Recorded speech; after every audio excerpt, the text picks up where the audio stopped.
everybody. I'm Sean Reynolds from Sportsnet, about to be joined by Ken Wiebe from Sportsnet. Together we are Kenny and Renny, and this is the Kenny and Renny post-game show after an absolutely disastrous loss by the Winnipeg Jets to the Detroit Red Wings. I'm not sure anyone saw this coming. I had thought Dave Lowry had said before the game that the last thing the Winnipeg Jets could do would be to get into a track meet against a team like the Detroit Red Wings, who love getting in track meets and pay the price for it. I don't know if you were watching on the broadcast, but we had a story in there.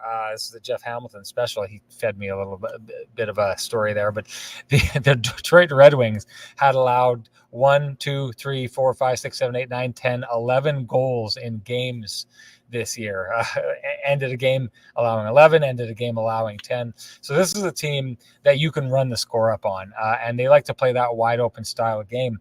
I had said to Ken before the game, how much do you want to bet that this ends up being, the Jets try to avoid a track meet and get into exactly that? Because in my opinion, games like that are exactly what the Winnipeg Jets want to play. What I did not foresee was the Winnipeg Jets getting outworked. Maybe that's unfair, but what I did not with a team that played an absolute war last night against the Boston Bruins, allowed 50 shots, were in a massively intense, tiring game, then hopped on a plane and flew and got into Winnipeg late and turned around and ended up being the team that grew stronger as the game went on and beat the Winnipeg Jets. This loss, I had described it as disastrous. I know that Schickster here is saying, I just noticed this, suggests that we got goalied again. I think that is a cop-out to suggest that. Yes, they played a team that had a good goaltender who made a lot of nice saves. It's disrespectful, in my opinion, to say the team got goalied when Connor Hellebuck stopped, how many shots, pulled miracles out all game long, stopped, I think, definitely one, maybe two breakaways. I mean, the Winnipeg Jets are there in that game because their goaltender was goalieing the other team. So to sum this up as saying the Winnipeg Jets were the better team and got goalied on this night does not sum up what happened in this game tonight. I will say, to me, this game entirely sums up this season for the Winnipeg Jets, ties a bow on it. I don't know how many Kill Bill, anyone seen the movie out there, Kill Bill? Quentin Tarantino fans, how many of them do we have out there? In the second Kill Bill, there's a move, the five-finger death puncher. I forget what it's called. But you make that move and you tap the person's heart and they've got 10 or 3 steps, however many it is, and they drop dead. The point of it is you can be living, but once that move has been applied to you, you're dead already. You just don't know it yet. That's where the Winnipeg Jets are right now. Yes, there's 11 games left in the season, but here's the deal. The Winnipeg Jets could run the table and win all 11 games. And statistically, as it stands right now, the pace that the Dallas Stars are on is expected right now, if they just maintain their regular pace, they are going to be above 98 points. So I can tell you this right now, the Winnipeg Jets, they could win all 11 games down the stretch and still not make the playoffs. And let me kill the suspense and the heartbreak for you. The Winnipeg Jets are not winning the rest of their 11 games. The suggestion, based on who they're playing, you could fully expect that the Jets probably aren't going to go 500 in their last 11 games. It's tough to hear. That's what we do here. We bring the truth. We bring the hard news when the hard news has to be brought. And we just bring it in general, especially my main man, Kenny, who absolutely brings it every time he's on the show. Time for me to bring him into the show here. Let's bring it on, the man with the best music in the business. Here comes Kenny.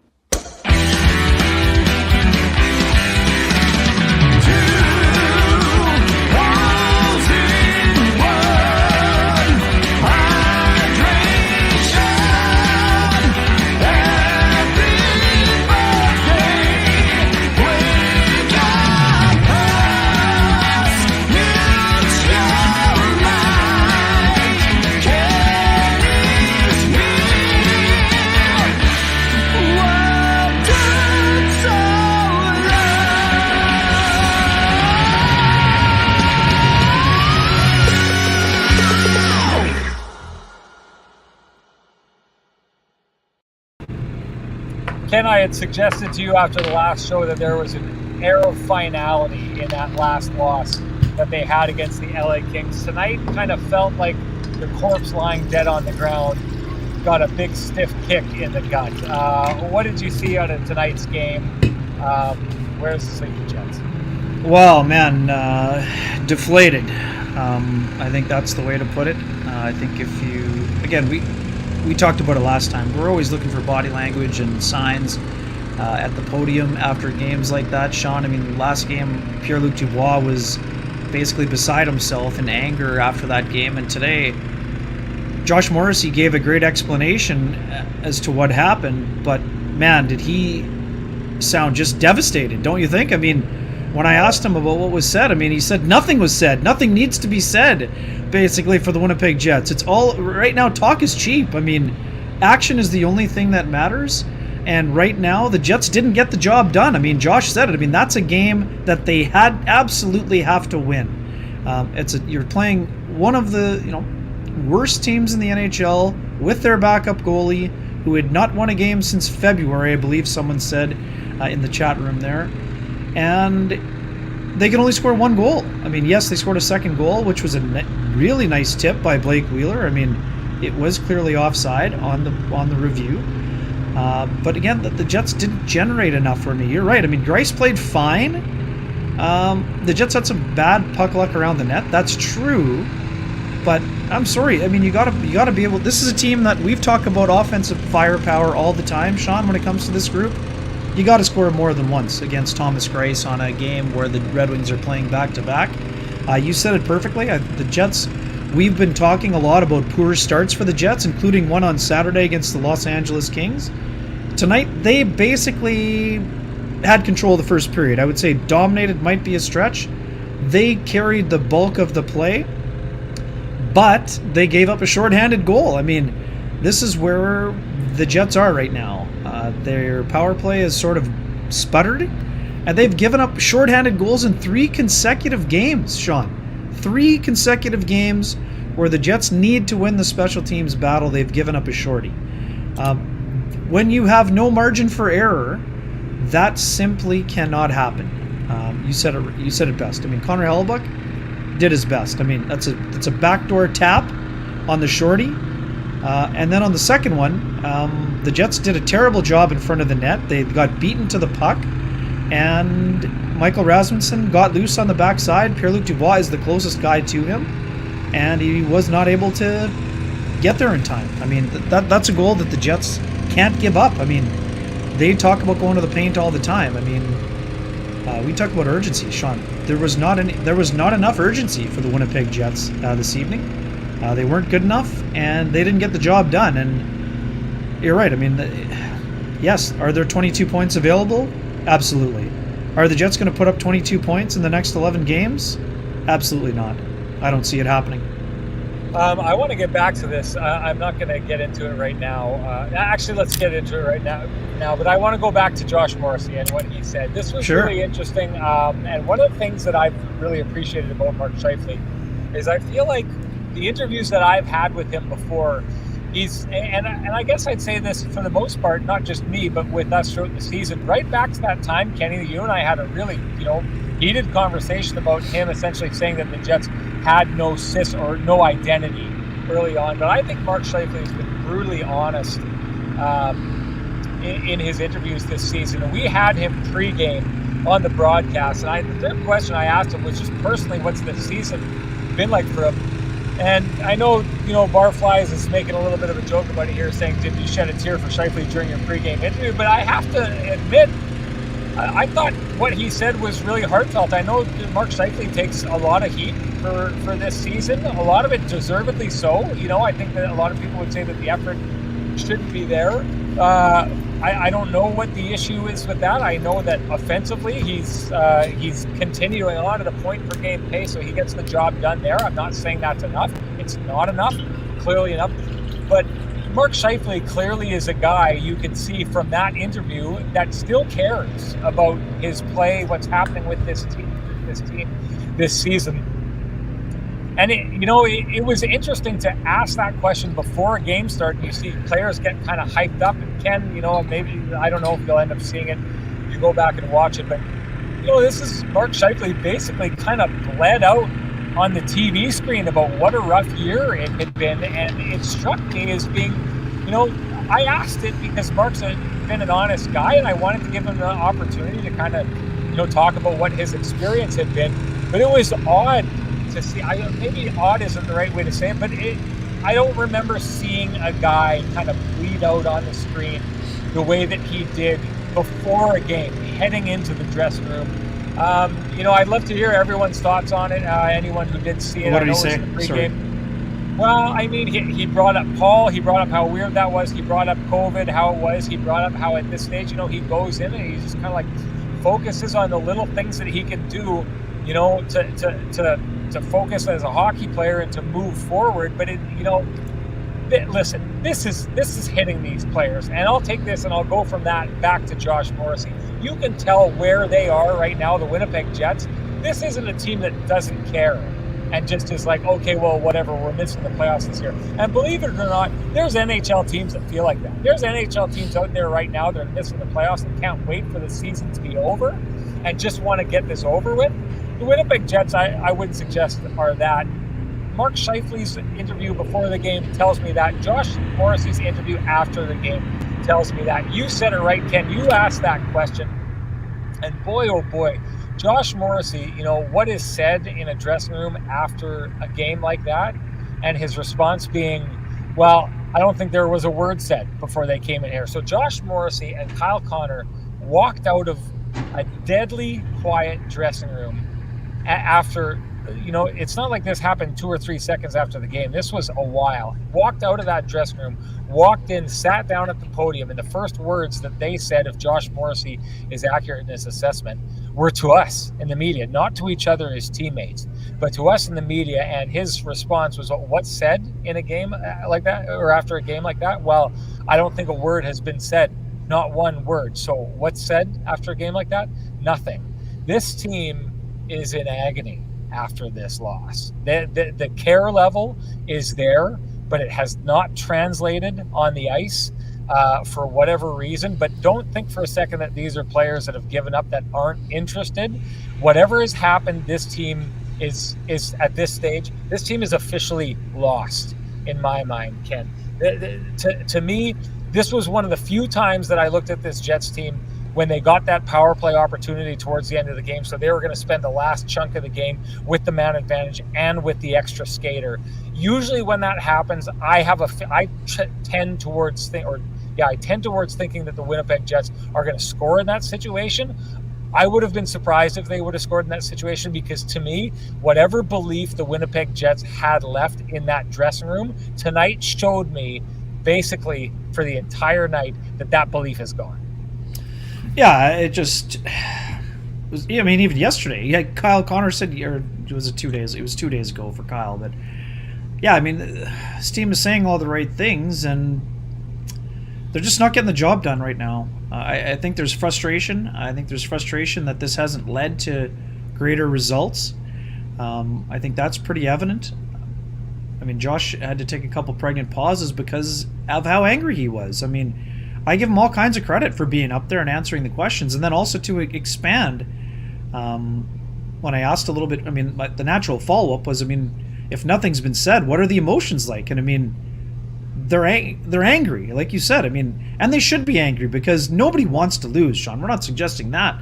But right now, the Jets don't have the formula, or if they have the formula, they're not able to get the formula taken care of on the ice on a regular basis. And that has been the biggest frustration for them. I mean, this is a team that is built to win. They spend over the cap, and they have just simply not got the job done this year, Sean. You did the research. I mean, the Jets have not beaten enough teams above the playoff line. And the worst part for them is not only have they not beaten enough teams above the playoff line, they've had disheartening losses to Arizona, Detroit, Seattle, and teams like that. So if you can't beat those teams, we understand there are always going to be some teams that play other teams hard. That's life. But the Jets just haven't found enough energy and been able to execute properly. in order to get results, and that basically will be the tale of their season. A season that will be unfulfilled expectations. I mean, there's really no other way to put it, right? I mean, this is a team that had high expectations going into the year. They certainly weren't as high as 2017-18 or the year after, but this team thought they were moving back from bubble team to contender, and they have fallen flat, and they're not a contender. We can't call the Winnipeg Jets a contender. We can say they have some pieces to build around to become a contender, but right now the Jets are not a contender. Before we do move on, I want to thank our sponsors. The Cambrian Credit Union is our newest sponsor, and if you've listened to our recent shows, you'd know both Ken and I are proud members, and we both have our mortgages through Cambrian. But for me, it's not just mortgages. My daughters, they actually opened their very first bank accounts at Cambrian, and something that we love with them is the Cambrian offers refunded services through their unfee accounts. Simply set up a recurring direct deposit every month to your Cambrian checking or savings account, and you qualify. No minimum balance required. Save $222 a year in fees every year. Visit cambrian.mb.ca/unfee to learn more. And Ken, with the little kiddos, you can't get them started enough with an account so that they'll get off daddy's back one day. Hopefully with stuff enough in those accounts there that they can take off. That's right. The college funds are already rolling. There's no doubt about that. We did it through Cambrian, so I'm confident they're going to be able to as well. I just wanted to circle back on what we were just talking about. Grant Braun here suggests that the Jets are good actors. I will say this, Ken, I don't know if you ever went through any situations like this before. I know that when I was younger playing hockey, and I'd never experienced it, I used to look at kind of these teams that were good teams that would start losing, and then just everything would fall apart on them. And I never understood it until one of my teams went through a stretch like that. We went, earlier in the year, there were teams, the last place team in the league, we were beating them like 17-1. And then we hit this skid, and the confidence was gone, and nothing was working, and everything you did was the wrong play. Your instincts seemed to flip around on you and start working against you in that situation. We finally broke that losing streak against the worst team in the league that we'd beaten 17-1, and we pulled off like a 9-8 victory against them and had to pull it out of the fire. That kind of got the confidence rolling again. But I use it as a point to say this. I disagree with what Grant Braun says here. There's no way. And hey, Grant, you know what? Go out and find the video, go on Jets TV and see Josh Morrissey speaking after that. If Josh Morrissey is acting and he truly doesn't care, and that's him up there just making something up, then boy, oh boy, get that man to the Oscars. Because that's a wake up. Grant, phenomenal. Wake up, man. Yeah, that's real emotion there. I mean, that's disappointed. They're disappointed. I mean, there's no acting at the podium. I mean, and there's also, he's not acting when he says there was not a word spoken. I mean, these guys are genuinely, nobody wants to have a lost season in the NHL. These guys went to the conference final. They know how hard it is. They've won one round since that time. So this is another lost season for the Winnipeg Jets. You don't get it back. You can't push reset. It's not like NHL 94 on Sega where you can restart your season and try to get it going again. This is a lost season for the Jets. And for a guy like Josh, who completely got himself playing at an elite level when many people thought that after 2 tough seasons that he couldn't do it, it's even more frustrating for Josh because he doesn't care about his personal success. He wants to have team success that he didn't have this year. You know what? I think Kenny's water bottle is entirely onto something here when he puts it this way. Did the Jets ever find their identity this year? No, they didn't. And I think it's one of the reasons why you couldn't seem to get consistency out of this team or understand what, version of them they were going to see. But I mean, we'll go back to this. This is the 24 out of 24 games now. We go back on this. It's been 24 games, and the Jets have beat teams above the playoff line in 2 of those games. And that's well over a quarter of a season at this stage that the Jets are basically, if they win games, it's against bad teams. If they lose games, it's against good teams. But every once in a while, you're losing games against bad teams as well. It's just a recipe for absolute disaster for the Jets this year. And boy, oh boy, I agree with that wholeheartedly. whatever identity this team was working on, it never arrived this season. We should dig into that, into why they couldn't find their identity. But before we do that, Ken, I wanted to get into something that I thought was a real kind of hallmark of today's game. And that's the Jets passing up on opportunities. It presented itself in the biggest way. There was a play that the puck kicks out. Blake Wheeler grabs it. Grice is out. He's down. He can't get across. Blake Wheeler just has to take 2 steps, and he has a wide open net to put the puck in the net. And instead, he tries to pass it across through the crease. This is exactly what I was talking about when I was suggesting your instincts work against you. Now, I know Blake Wheeler is a pass-first kind of guy, but lately he seems to be, shooting the puck more and more often, especially on that line with Pierre-Luc Dubois, I think, is bringing out that game of his. But this is what I'm talking about here. This is one of those no-brainer plays that, at any other time, Blake Wheeler, even though he's a passer first and a shooter second, he skates around and just taps that puck into the net. It's an easy goal. But Ken, how often did you see tonight? I think I saw it happen from Pierre-Luc Dubois as well. It's been happening in the last couple of games where the Jets are passing up really good opportunities in an effort to make a play that I don't even know why they're trying to make it. Are you seeing the same thing? Well, I think this is what happens, Sean. I mean, when a team goes through some struggles offensively, you start to look for the perfect play, which is generally not the right play. When the Jets have had success, they've simplified their game. They've got more shots. I mean, you touched on it. I mean, Blake Wheeler has played better lately. He's played very well. I mean, he's meshing really well with Pierre-Luc Dubois, drawing penalties, getting to the net. He had several good chances, a couple good shots on goal. A little bit of bad puck luck late in the game. He has a redirection right on the doorstep, but they just couldn't finish. I mean, that's the way it goes for them. And yeah, I mean, I agree, Sean. I mean, they are passing up too many opportunities, and to me, that is what happens when you get frustrated and try to be. I mean, again, Kyle talked about it today. I mean, beautiful. I mean, Kyle, I wrote about this in sportsnet.ca, how Kyle has adopted this leadership role this year. I mean, he doesn't crave the spotlight, but he gets it because of how good a player he's become, and also the kind of leadership qualities he is kind of bringing out to the public. I mean, he used to be that guy getting accused of making plays that were too cute. Now he's the guy that's basically calling out plays that are too cute, and that's a big step forward for Kyle. And man, what a season he's having, and not just on the ice, but I think that we talk about the transition in leadership. I mean, I think that Kyle has really emerged as a bona fide star in the NHL and a leader on this team. And that's an important thing for the Winnipeg Jets, because he's the kind of guy that they're going to be building around as they try to retool on the fly here. Pierre-Luc Dubois is a guy who's grown into a leadership role too. I mean, he was active today. I didn't think he had the best game.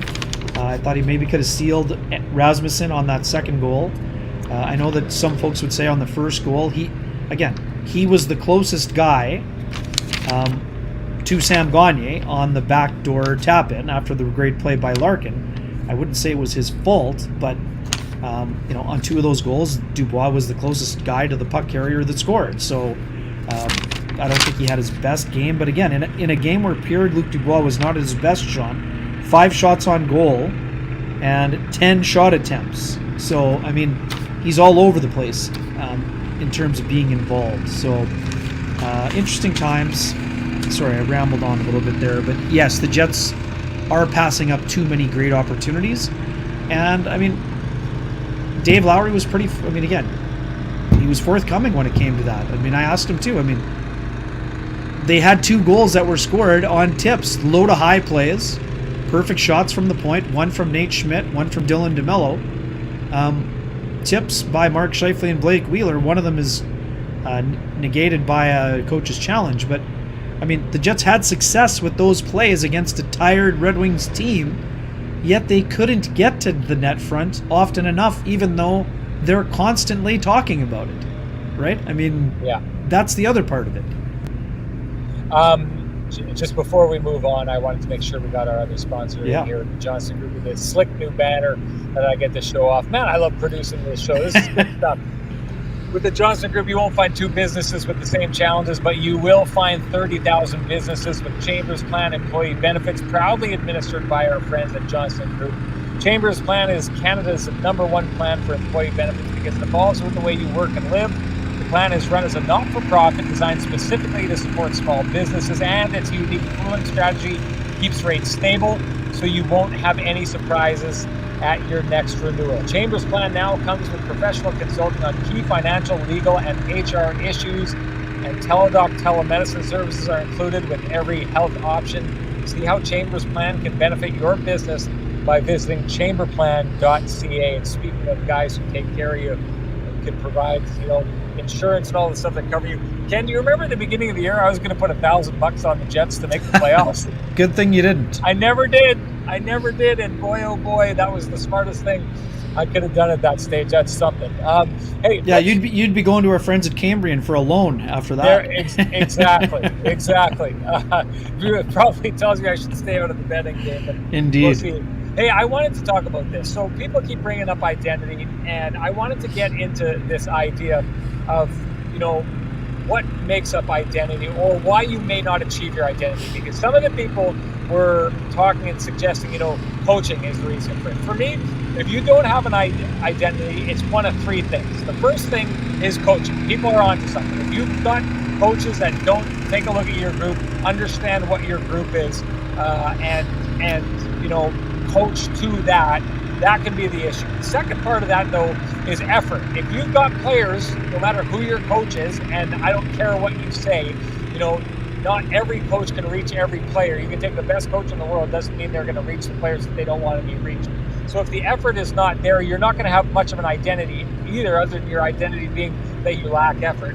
The third part of that is roster makeup, in my mind. So if you have an idea of what you want to be as a team and the identity you want to play, but you don't have the roster to do it, well, then you're not going to pull off that identity. And Ken, this is where I think this is a really difficult offseason for the Winnipeg Jets to try and figure this out, because I don't know if you can point to one or the other or any of these things as specifically being the reason. Now, I say Dave Lowry came in as the interim coach. I think it's fairly obvious that he hasn't shown what you would expect to keep an interim coach around. I mean, boy, if they'd seen it, wouldn't Kevin Cheveldayoff be talking about locking things down right now or be giving those votes of confidence out? We're not hearing that. This is a team that's struggling. They haven't gotten any better, really. We showed some numbers, haven't gotten any better under Dave Lowry. So I don't expect that this is the coaching regime that we're going to see moving forward. So that's one thing that could change. Effort level, though, I think it's been fairly obvious that the effort hasn't been there night in and night out by the Winnipeg Jets, and I don't hold the coaches accountable for that. We've heard about this team being a young team, but there's enough veteran leadership on this team that there should be a push from the veterans. And, I'll bring it up. Jamal Myers during the last game brought up time and time again that some of the most egregious errors and egregious efforts made in that last game against the LA Kings by the Winnipeg Jets was by players that would be included in their leadership group. And I know people love to hang Mark Scheifele and Blake Wheeler out to dry when we talk about this, but one of the guys he highlighted in that game was Pierre-Luc Dubois. And here on tonight, Pierre-Luc Dubois is the guy that probably makes the effort, makes the errors that cost them the first goal. Like you said, could have boxed out his player on the second goal. Last goal is an empty net goal, so that tells you tonight Pierre-Luc Dubois had a bad night, and the Jets lost tonight based on his bad night. So effort is across the board. I think they've got to figure that out. And the last thing is the roster makeup. This is something that we've explored all year, Ken, a lot more at the beginning of the year. But I've said this before. Yeah, okay, you want the Jets to go out and play this grinding style of hockey, and that's how you're going to win. It's what the Jets were asked to do last year, and they pulled it off together, long enough to get past the Edmonton Oilers. But my thing is, you can't paint stripes on a horse and ask it to stay a zebra. That's just not how it works. I think for a while you can get away with it, but the paint wears off after a while. And I think that this is going to be a really tough, very tough offseason. because there's going to be a temptation. People have already said it in our chat room. They've been saying it all the time. There's going to be a temptation to say that this team is last year's Calgary Flames and that they're going to get it. They're one coach away from turning things around and playing a perfect game. I don't believe that's true. Fixing effort, I think, is going to be harder than you think it is. That's two. And coaching, I think there does need to be a radical new voice to reach this team. So I don't think it's one thing. I don't think you can hang this on the coaches. I don't think you can hang it on the players' efforts. I don't think you can hang it on this roster. But I think all three of those things own a piece of this and why we find the Jets where they are right now. Ken? What kind of coach then are you bringing in? Because I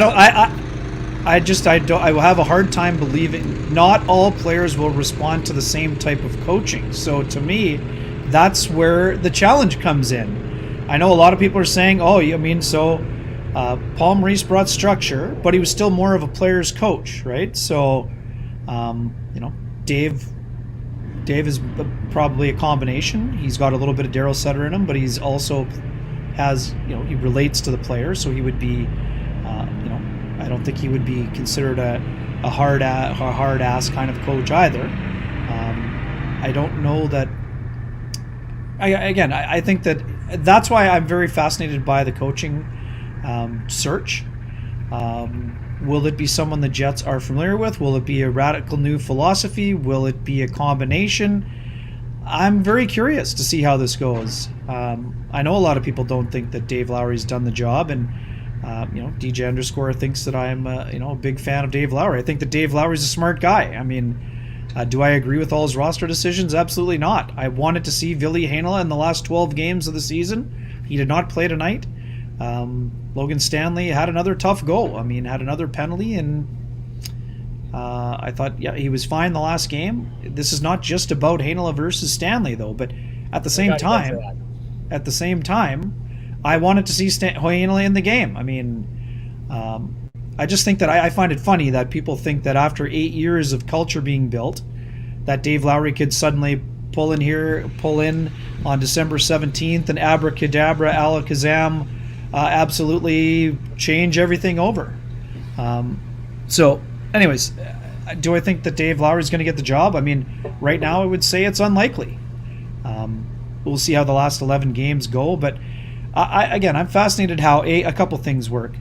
Who's playing hard during these last 11 games? I wrote about it last week too. Who wants to be part of the solution, and who's going to be identified as part of the problem? Because that's where the Jets are at, Sean. You're right. Roster construction, guess what? This roster construction is not working. It hasn't worked since Dustin Byfuglien has been gone. Is that a big challenge for a general manager? Absolutely.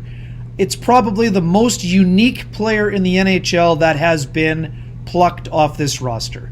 So, of course, it's going to be a challenge for Kevin Cheveldayoff. But guess what?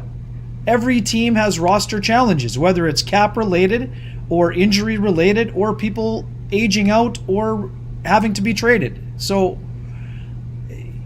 it's not a participation medal league. You got to get the job done. Right now, the Jets are not getting the job done. And I think that there are going to have to be foundational changes to the roster. We know who we don't think it's going to be. And then, that Kevin Cheveldayoff has to decide if Mark Scheifele is next year's version of Johnny Gaudreau. Johnny Gaudreau had a very tough season last year for the Calgary Flames, who missed the playoffs badly. Johnny Gaudreau is now a top 5 candidate for the Hart Trophy. So, can Mark Scheifele do that? Does Mark Scheifele need to be switched positions? Does he need to become a right winger? I mean, if the Jets are keeping Mark Scheifele, that has to be a consideration. If the Jets are moving Mark Scheifele, you better get a good package back because you're going to be missing a lot of production. So there's a lot of things that are being weighed, and coaching will definitely be one of them. Sorry, back to my original question. I'm sorry that I went to the buffet after asking you. What kind of a coach do you think the Jets will be looking to hire? Well, before we go there, I think this is Isaiah Bruce says this: either new coach staff or a new GM. Something has got to give and fast. This is the thing, Ken. I don't think it's as easy as just saying bring in a new coach. I think everything needs to be under review here. Like at this stage, my point of this is the Jets have been doing the same thing for a long time. They've locked up all their high-priced players, and in goal, up front, they've worked things around, and then what they do is they'll go get a Dominic Toninato and they'll roll him on the bottom, and they went out and they got Mason Appleton, who plays a very defined role on this team. But what it does is it means that those guys on the bottom end of the team can only play a very defined role. One thing that is not happening under the Jets roster construction is you are probably not building a third or a fourth line, or even a third line that is going to be the kind of line that we saw from the St. Louis Blues when they went on their run, where those lines go out and score you really big goals during playoff games.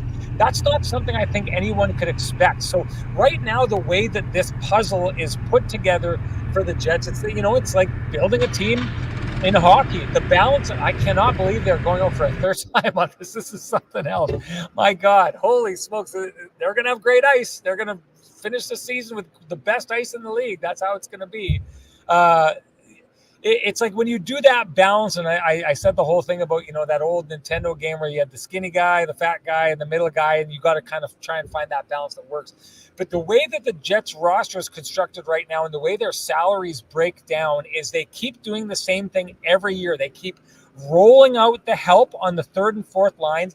And because they can only offer league minimums or bring in new guys, unless they find new guys who are going to walk in and a Morgan Barron type hits in this league and starts doing that, you cannot expect the Jets to get significant contributions from their third and fourth lines. That's just the way it's going to go under their roster construction. So the point I'm getting to, Ken, is maybe you don't know what kind of coach you need until you figure out whether or not you're just going to roll with this roster and try and do this all over again for the fourth or fifth year.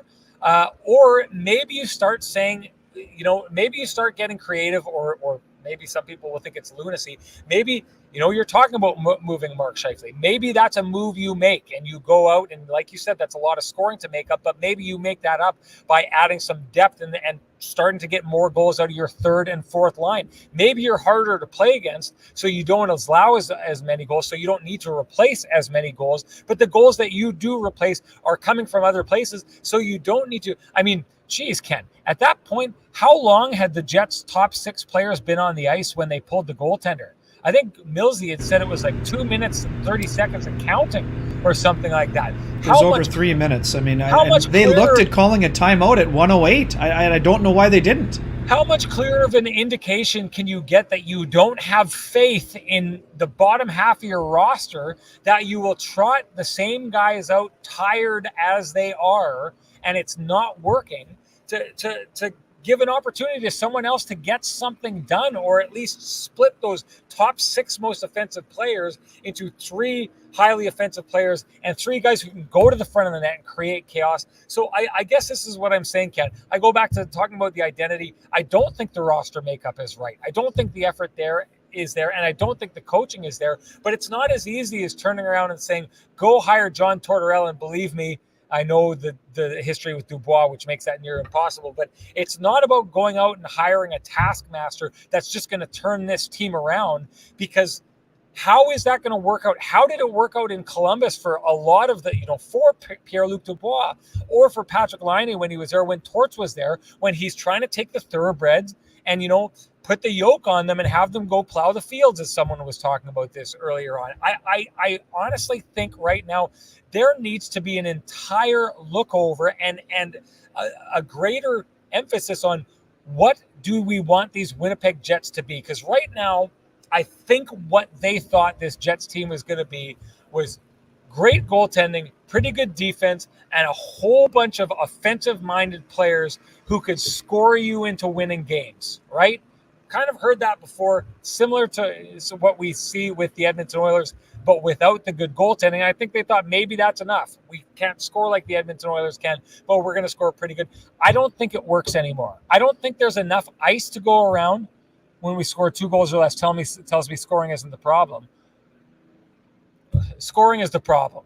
Believe me, scoring is the problem. Tonight, scoring was the problem. Against the LA Kings, scoring was the problem. Scoring is a problem on this team, and I'll tell you my theory on why. There's only so much ice to go around. We've talked about this time and time again. You don't get games where Kyle Connor scores 2, Nick Ehlers scores 2, Blake Wheeler chips in 1. Like, they don't all go at the same time. I feel like there's a bit of a queue when it comes to ice time. So you get into that queue and you have that kind of game, right? If Nick Ehlers is flying early, he gets more ice time by Dave Lowry or Paul Maurice when he was here. And then he goes and he turns those into a couple of goals. But that ice time comes at the cost of other players. If you have belief in the offensive guys that you have, then it's the reason why we look at this team and think, why aren't they so good? Because they have more stars than most other teams have. Well, maybe more stars doesn't necessarily translate to wins. And you're seeing that from a team like Nashville right now. You see that every year from Dallas, who right now, to be honest, are getting better contributions out of the rest of their roster than they are out of guys like Jamie Benn or Tyler Seguin. And so to me, I don't know that you can just turn around and say, get this coach and fix it, because I don't believe that, Ken. So I don't know that you can go to a place yet and say, this is the kind of coach the Winnipeg Jets need, because I don't think this roster construction is right. Clearly, the effort is not there. To your point, you need to find the players who want to be here, who want to play that style of hockey, but I honestly don't think they know what style of hockey to play, and that's affecting the effort. So coaching is interlaced in this, effort is interlaced in this, roster makeup is interlaced in this, and I don't know where you start, but I do think that this is a bigger problem than people realize. Anyone out there who thinks that this is the Calgary Flames at a coach and you are off to the Stanley Cup next year, I don't buy it, and I'm saying it right now. If it happens, I will eat crow on Be careful. Be careful. Yeah, I was going to go a little too far, but I will eat crow on this program next year if that happens. I don't think that's it.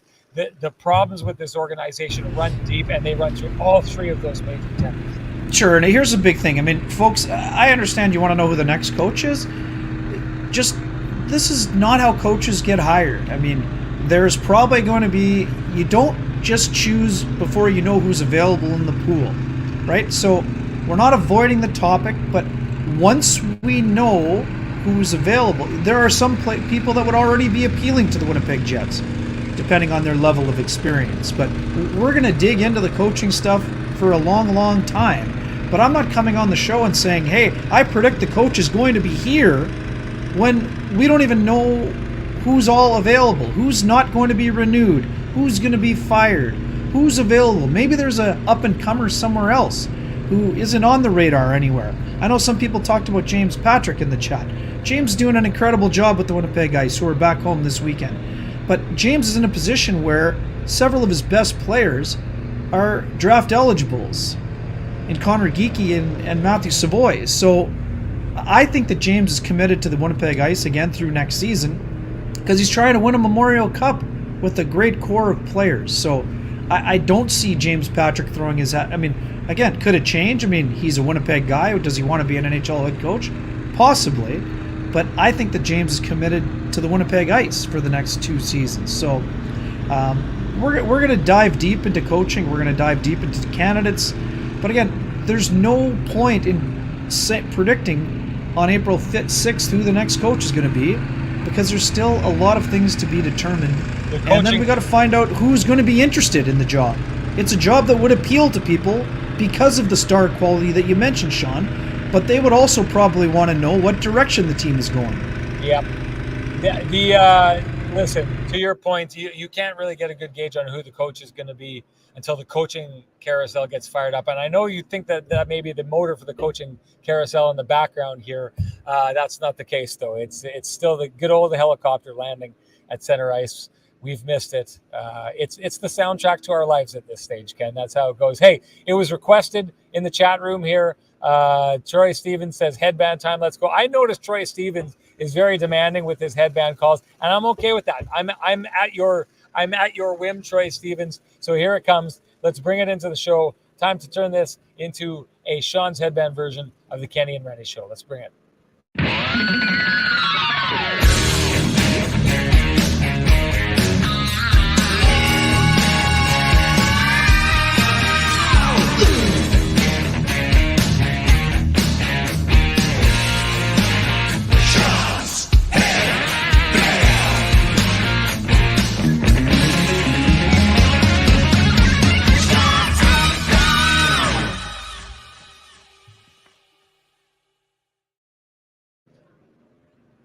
Well, you know what? Hey, Ken, I actually wanted to bring this up. Someone Blake Grist here says, Kenny, wake up. You're telling me you wouldn't give up a WHL job for an NHL job because you're committed?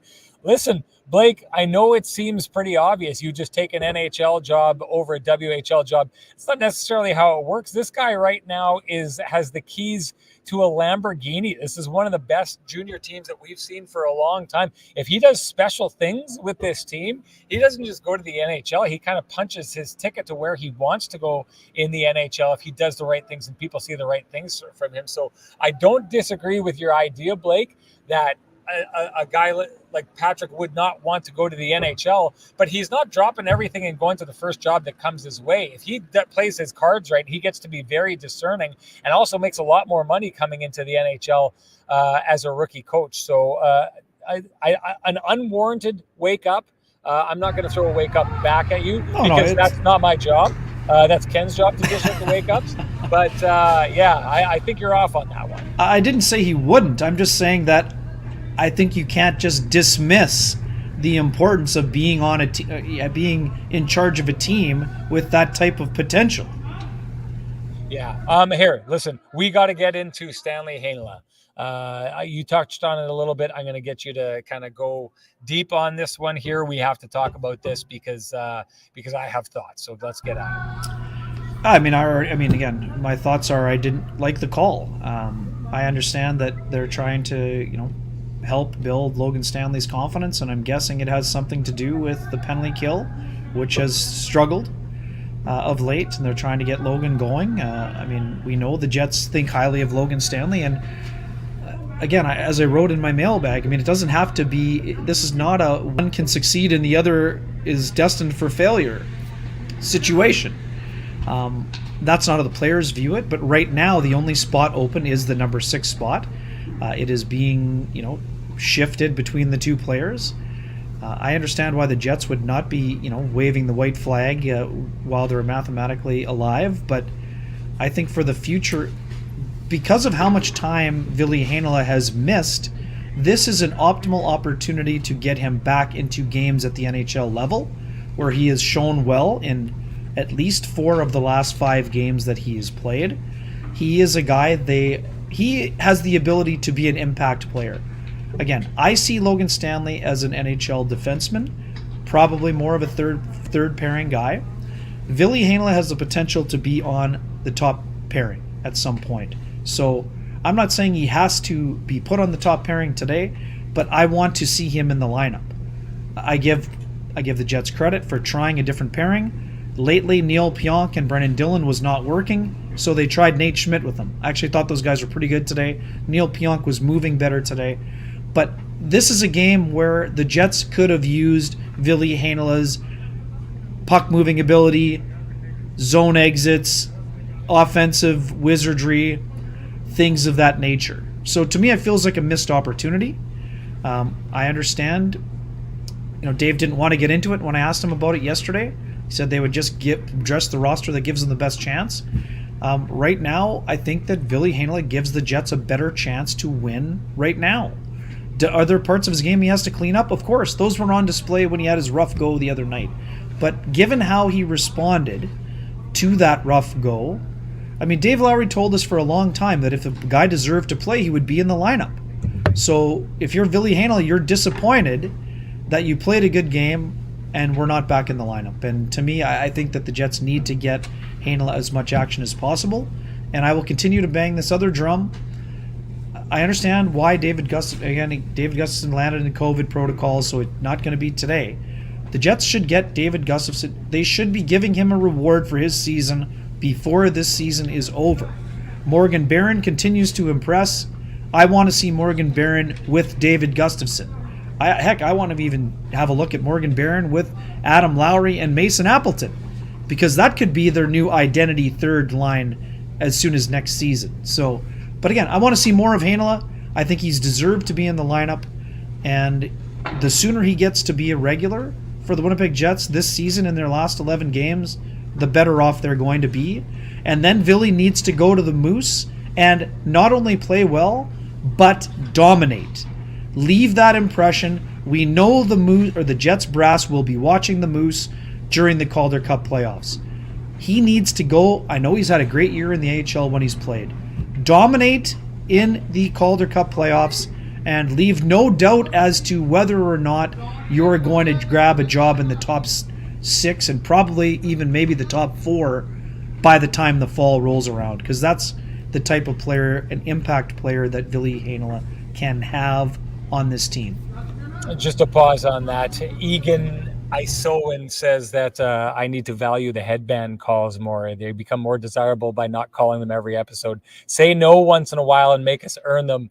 I know what he's saying here, but I'd actually like to see the numbers of how many shows I actually wear the headband. I wonder if it's hovers around 60%. I don't think it's as much as people think. The one thing I'll say is I miss that song every time it's on. I love cranking it. That's the excuse right there. It's more the song for me at this stage than the headband.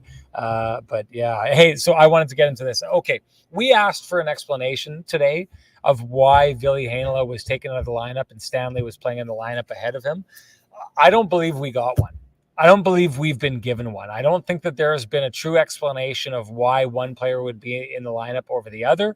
I don't think it's a hard explanation to make. I think if you value the size that Stanley brings, or that he's got an active stick on a penalty kill, or that if specifically to use him on the penalty kill, I'm not sure what it is. But we didn't get an explanation. And I don't think it's that hard to get an explanation on that. I will say this. I was blown away. And Ken, you were the first one to see it out of the pack of journalists in the last game that Ville Heinola was not going to be playing in this game here tonight. It was almost beyond belief, but once you pointed it out, I saw what you were seeing. I wasn't expecting yesterday that he was going to be in the lineup, but I don't get it. We talked about the last game that Ville Heinola played, how he was kind of one of the guys who was actually pushing the boulder up the hill in that game, and that Dave Lowry seemed to recognize it and seemed to be feeding him ice time more and more throughout that game as a result of that. I don't get at this stage, and maybe it's this. Maybe this is the answer. Maybe the Jets, until tonight, and we get this, you talked about it in our hit, Connor Hellebuck suggested this team was going to need to go 12-0 to get into the playoffs. Well, that's impossible now because they only have 11 games left. We've crunched the numbers. Essentially, as it stands right now, the expectation is even if the Jets won out, that still may not be enough to get them into the playoffs. The numbers suggest it wouldn't be enough to get them into the conducting themselves in a manner that they are, working towards the future with the rest of their season. But let's be honest with ourselves. That was insane wishful thinking. There was no reason to go away from that. I'm with you. We're at the stage where we need to start seeing some of these pieces that are expected to be the future and seeing what they can do and giving them opportunity here. Otherwise, you are wasting this time down the stretch. And, to my point of the roster construction, I don't think that it's there properly. The Jets, more now than ever before, maybe in the history of this organization, need to know what they have in their organization and how to use it, or maybe even bringing guys up, because if you're going to change your roster construction, maybe the rest of the league needs to know exactly what you have in this team, because maybe you're going to use those pieces to jog things around and reconstruct this roster. But at this stage, sticking to the same roster that has not given you the results that you need down the stretch, or never mind down the stretch for the bulk of the season, is crazy to me at this stage. Having him pulled out of the lineup, I was blown away that was happening. We know what Logan Stanley is. I think we saw enough from Heinola to think that, never mind that I don't think there's a drop-off flip-flopping those two, that there's a lot of places that the Jets game gets better, and they need to explore that and see what making their game better in those areas does for the players around them. Massive missed opportunity. Maybe we'll see it down the stretch here. Maybe they feel like they've got, this last 10 games can be entirely about that, and they'll do that. Maybe all our answer or all our questions that we're left with right here are going to be answered down the stretch. But I thought it was a baffling decision here tonight. I don't agree with it. I usually don't like to say, oh, I think this, I think the coach did this wrong or that wrong, because let's get this straight. Dave Lowry knows more about hockey sleeping than I do awake with 200 cups of coffee in me, but this decision did not make any sense to me. I needed explained to me, and that explanation has not come, Ken. No, fair enough. Just transitioning here quickly. Braden, thank you for your comment. Here's the point that you're missing when I mentioned those things about Dubois. The thing about Dubois is he's involved in the game. That's why I mentioned scoring chances. In case you're unaware, he generates a similar amount of scoring chances at even strength as Austin Matthews does. Is he a natural finisher like Austin Matthews? Absolutely not. But would you rather have a guy who plays on the perimeter and is not involved, or do you want someone who is generating high-quality scoring chances? Again, I understand that I am on the Pierre-Luc Dubois defense party and have been since last year, but here's the thing. Pierre-Luc Dubois has now gone, I think, 7 games without a goal. At a time when the Jets need him, they need him producing. But you first need to generate the quality scoring chances before you get the goals. That's the point I'm making. That's why I defend him. Did he have a good game tonight? Absolutely not. Sean and I have both said that. But he, even in a game where he's not having his best effort, he still is at least providing effort, which is something that not all players can say.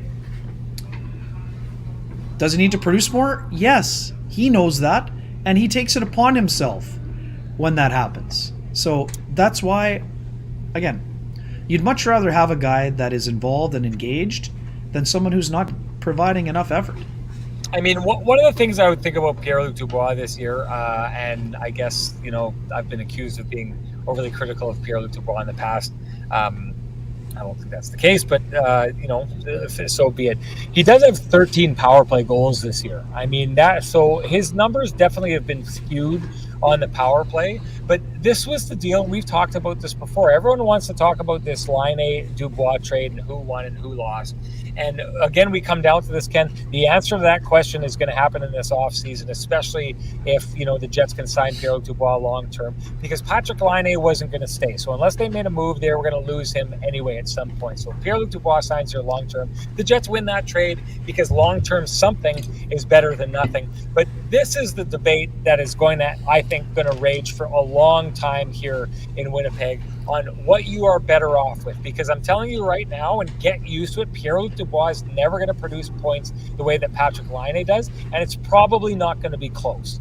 And to your point, Ken, this is the exact thing. He's on the ice and he creates a lot of scoring chances, but this is the difference, and this is something that the Winnipeg Jets have lived off for a long time, is they're able to score a high volume of goals without a high volume of high danger chances, because they have that skill. Pierre-Luc Dubois doesn't have that. He's the opposite of that. He's the guy who does the hard work, who gets the puck to the front of the net and creates those opportunities, but doesn't cash in on it as much. That's just who he is as a player. You have to ask the question, is there value in that? I say yes. I say that this version of Kyle Connor is the best version of Kyle Connor we've ever seen, and he's the best version of Kyle Connor we've ever seen because he is playing alongside the wing with Pierre-Luc Dubois. So yes, while Pierre-Luc Dubois isn't popping in the net, some people are suggesting Pierre-Luc Dubois he's got the size and all that kind of stuff, but the skill doesn't match. But take a look at what has happened to Kyle Connor this year. Now, maybe I'm wrong. Maybe you could have left Kyle Connor with Blake Wheeler and Mark Scheifele again this season, and he would be putting up the same numbers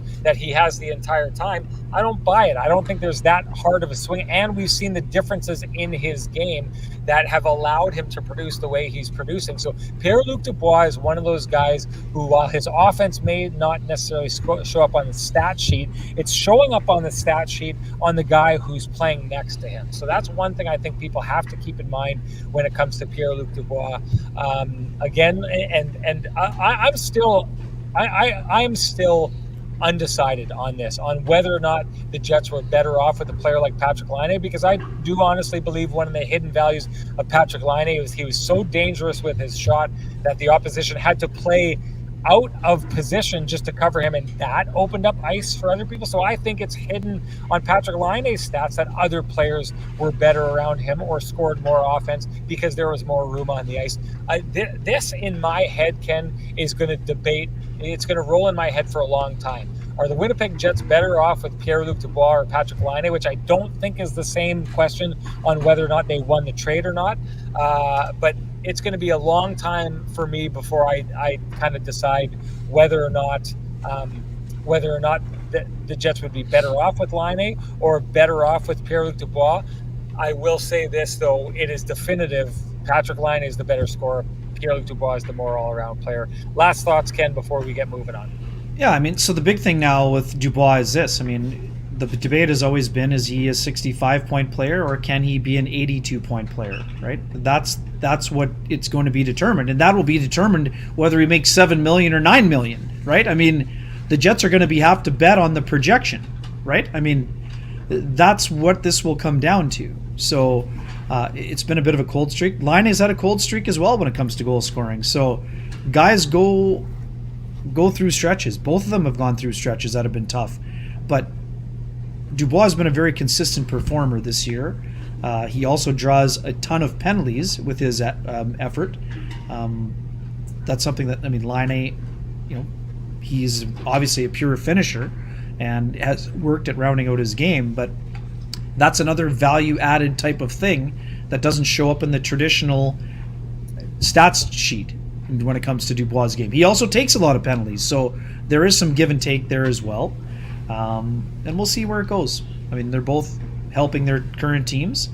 Both those teams appear to not be a playoff team, but I don't think that either team is in the predicament they are in because of those two players. Those two players have elevated their games and gotten back to the levels that we expected them to be at. And, again, we get it. It's a comparison game, so they will still be compared to one another. They're different players. They're bringing different things to the table, and both their teams are thrilled with what they are bringing to the table. But there's big decisions surrounding both of them. But my view hasn't changed. The Jets are going to commit to Pierre-Luc Dubois. As long as Dubois commits to them, then we're going to see what else happens after that. I will say this, and I can't seem to find it. I can't find it. Braden Mahone makes a good point here. Patrick Laine sold tickets. People would come from far away to see that shot. Global appeal. Global appeal. Yep. But I will say this, and I never really thought of it from this perspective before, because you do think that I have said this. Patrick Laine brings a skill element that the Jets already have lots of. Julie Sue made a good point. It's freed up more space for Ehlers to do his thing. So there is skill that can step into that spot. But there's a question that is nagging me now that someone asked. I can't find it. I'm not going to dig through it. But the question of, were the Jets a better team with Patrick Laine than they are right now? They're not. They're not a better team right now. Now, that's not saying that the roster maybe isn't better and all the things we've been talking about. Maybe the Jets aren't getting enough out of this. But the one thing that you really probably can't argue is the Jets, with Patrick Laine in their lineup, were traditionally a better team than this Jets team that we're seeing right now. Well, the Jets' defense was also better when Patrick Laine was on the Jets team. Well, you can't ignore that. Not in the Calgary year, and I guess they were. He played one game that year. Yeah. Oh, sorry. I mean, Buff was not there that year. Different year. Anyway, we'll move on, and we'll move right out of here. Before we do go, we just wanted to say we had an update with our sales team who are selling our gear. Gave us an idea of how our stuff is moving on www.shopsportsnet.store. We just want to say thank you to everyone out there. Man, oh man, we really appreciate that. Sounds like the mugs were moving really well. Our shirts, especially the Wake Up shirts, sold phenomenally. Extremely happy with everything out there. Sounds like we're going to be adding hats in there, and hopefully Sean the headbands. We'll let you know when that's coming, but just thank you so much for everything. Awesome. All your support. It means a ton to us. We wanted to prove that we could move the needle in this market here. And boy, our chat room and the people who tune in afterwards have been moving it for us. Thank you so much for all your help. And thank you for tuning in, all your ideas tonight, all your questions. We really appreciate it. Ken, you got something? Tomorrow, long form, Ken Reed and John Bartlett, who called the game today, will be our guests. Join us from 3 to 4 on our YouTube channel, or check it out afterward on our YouTube channel or wherever you get your favorite podcasts. And if you want to find that on our YouTube channel, you might as well get there and subscribe while you're there and click like for our videos. Check out all our long form shows. They live beyond the last game. They live entirely, and we're really proud of those. Go check those out. And finally, last thing, we will see everybody after the game against the Colorado Avalanche. I'm not even going to preface it with any of the must-wins or stuff like that anymore. It's over, ladies and gentlemen. But let's enjoy it down the stretch here, and I'll meet up and talk about it after the game. Thank you so Corey much. Connors everybody. is my Masters pick. There you go. With our guy DI down there. That's right. We should get DI on the show maybe. Well, he told me to give him a call while he's We'll down see there. about Friday. Give him We'll a see call, about Friday. See if we can make it work. Thanks, everybody. We'll see you later.